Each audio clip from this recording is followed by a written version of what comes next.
Welcome. In front of me is a Samsung Galaxy A52s, and today I'll show you a couple tweaks and tricks that you can do on this phone.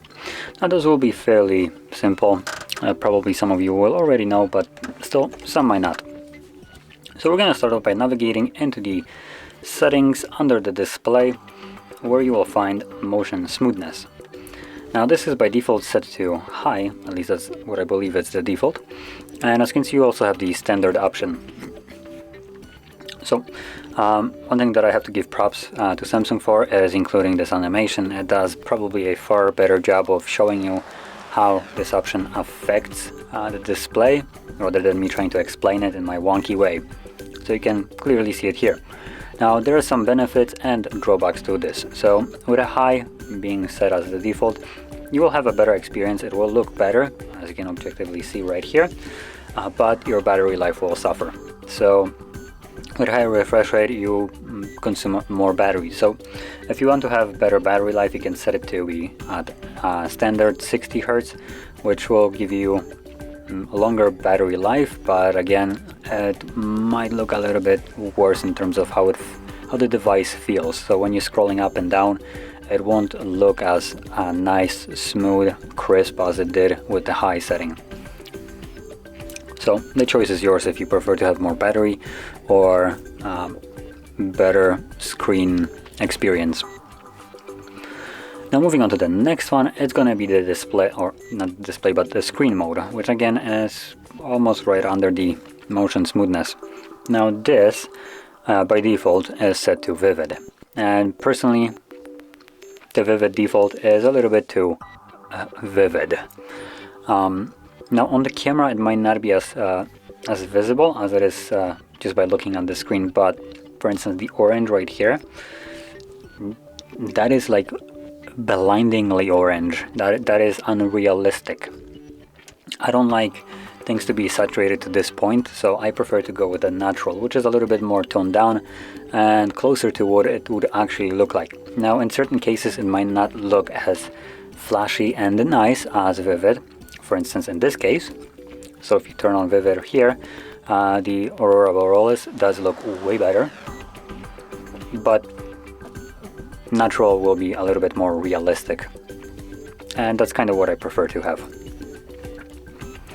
Now moving on to the next option, it's going to be the side key. Now by default, if you ever try to power off your device or do something with it, as you can see, it brings up this unwanted feature on your power key, and also changes the name from power key to side key, because they need to accommodate for the fact that it's not a power key anymore. Why did they change it? Probably because they invested way too much money into Bixby and they want to cram it down your throat even though no one wants it. But at least now they give us the option to change it back. Now when it was released at the beginning with the change from power to side key, you actually didn't have a choice of turning it off. But for a while now we already have that choice, so we can navigate into the settings, go to the advanced features, select side key, and right here we have the press and hold wake Bixby, or we can just get back our power menu. And there we go. Now we can additionally change what the double press of it does. Now by default, and I believe almost every kind of phone, it launches the camera, but you can change it to open up an app. But you can choose the app, which one it will open up. Now obviously I don't have many apps installed here, so that's basically all there is on the phone.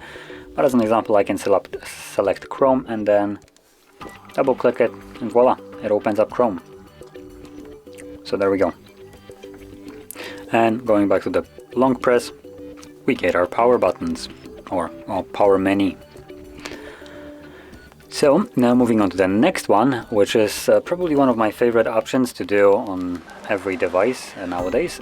It will be the gesture navigation. So let's go into the settings, and again under the display section, if you scroll down, you will find a navigation bar. And then here you have swipe gestures. That's kind of how Samsung calls it, but it's basically gesture navigation.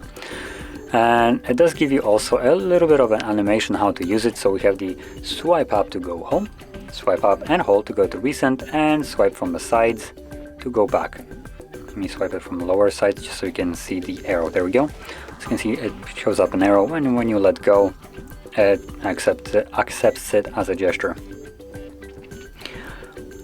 Now, one thing that I can advise you on if you never use gesture navigation, a lot of people try to grab this tiny little bar at the bottom and swipe up on it, which results in them just kind of doing what I did right now. So to actually use the gestures correctly, what I would recommend you to do is start the swipe off on the bezel onto the screen, which will ensure that you get the gesture correctly basically every time. And moving on to the last feature that I wanted to show you, it's going to be the pop-up view, which not every device has. Every device has basically a split screen, but not every has a pop-up view. Now, pop-up view is basically a tiny little window which you can open up at any moment, assuming the application supports it. So all you need to do is go into the recent, click on the icon at the top of the window, and then select pop-up view. And as you can see, this opens it up in this kind of view. You can grab the edge of it and resize it. As you can see, you can move it around. You can tap on the blue button right here, minimize it into an up head, kind of like Facebook Messenger does, which you can open up anything else and come back to it whenever you want, as you can see. And additionally, when you swipe up home, it also minimizes it into a up head. And then to close it, what you need to do is just select the X. So, that being said, this will conclude all the tweaks and tricks that I wanted to share, and if you found this very helpful, don't forget to hit like, subscribe, and thanks for watching.